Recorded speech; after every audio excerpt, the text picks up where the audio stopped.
So what comes to mind when you think of Saudi Arabia? I'm guessing it's probably two things: oil and just immense wealth.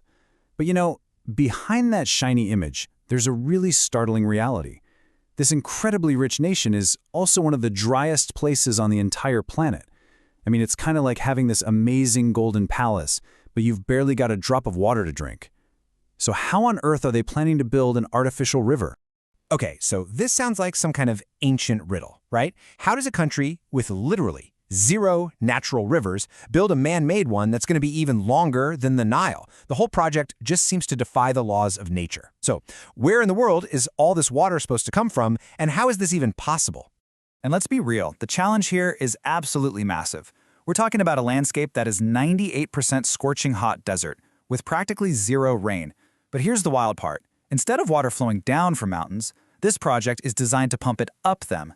It's literally flipping geography on its head.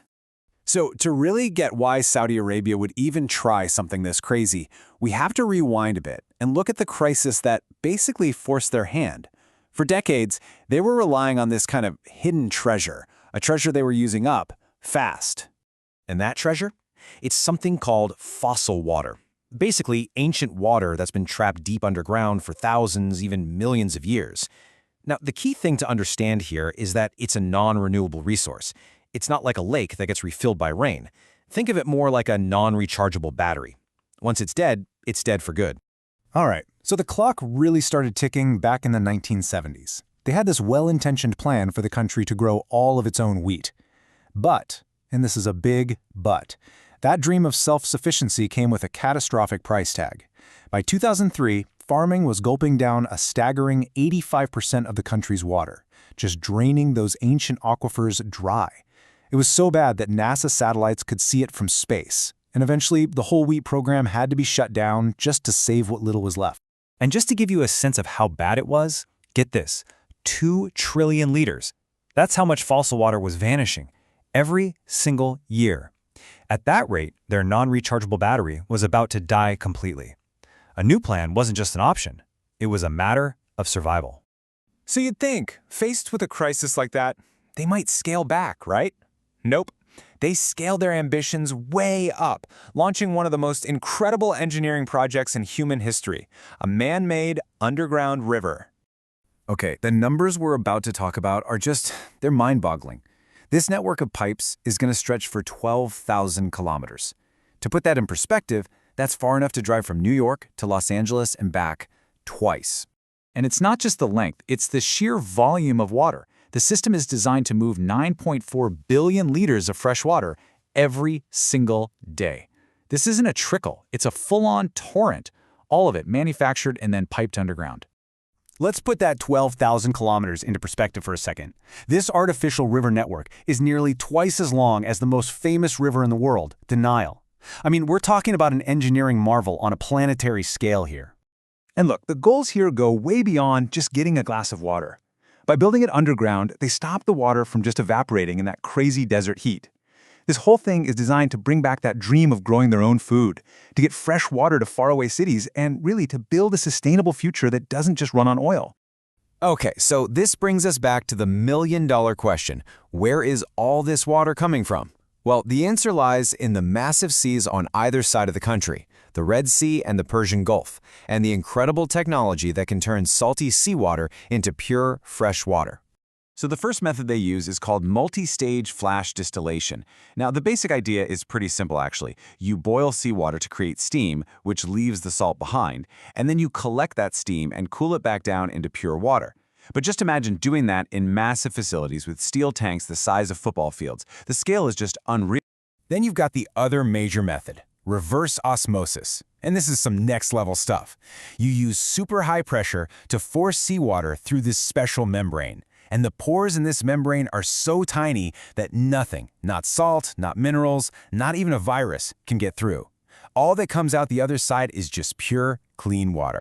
And, this isn't some sci-fi plan for the future. This is happening right now. Desalination already provides 2/3 of the entire country's water. It's become the absolute cornerstone of their survival and their ambition. But of course, there's always a catch, isn't there? Creating a seemingly unlimited supply of water in the middle of a desert, well, It comes with a serious downside. This incredible achievement has a really hidden and very heavy environmental cost. See, for every single liter of fresh water they make, there's this nasty byproduct left over called brine. It's basically hyper-concentrated, chemical-filled seawater. And the amount they produce is it's almost unbelievable. 329,000 tons of it, every day. To help you picture that, it's like taking the weight of more than 1,600 blue whales, the heaviest animal on Earth, and dumping them back into the ocean, every single day. So what does this stuff do? Well, it basically creates these dead zones in the sea. It raises the temperature and the saltiness so high that it kills coral reefs and suffocates marine life. It's a huge threat to the entire ecosystem. So what could be done about it? Well, engineers are working on deep-sea diffusers to kind of spread the waste out.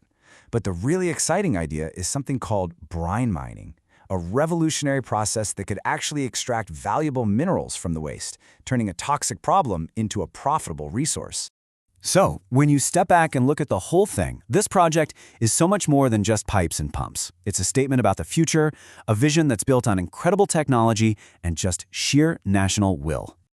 And we can't forget about the energy. My goodness, the energy cost. The power it takes to pump all this water uphill is insane. The pumping stations alone use a massive 9% of the entire country's electricity. It's a staggering figure, and it's only possible because of the very same oil wealth they're trying to move away from. That's the price you pay to make rivers flow backwards. At the end of the day, this whole project is basically a massive declaration to the rest of the world. It's a message that even a challenge as huge as water scarcity can be met and maybe even beaten if you have enough technology and enough determination. And they are not shy about their ambition. The goal is to meet 100% of the nation's water needs this way by 2030. And get this, in a twist you couldn't make up, the country with no rivers is going to host the World Water Forum in 2027, positioning itself as a global leader in solving the exact problem it was born with. So what this all shows us is that, technology can engineer incredible solutions to even our planet's biggest challenges. But it also leaves us with one last, really big question to think about. As we keep pushing the limits of what's possible, what is the true price? The environmental and the energy price that we're all willing to pay for progress?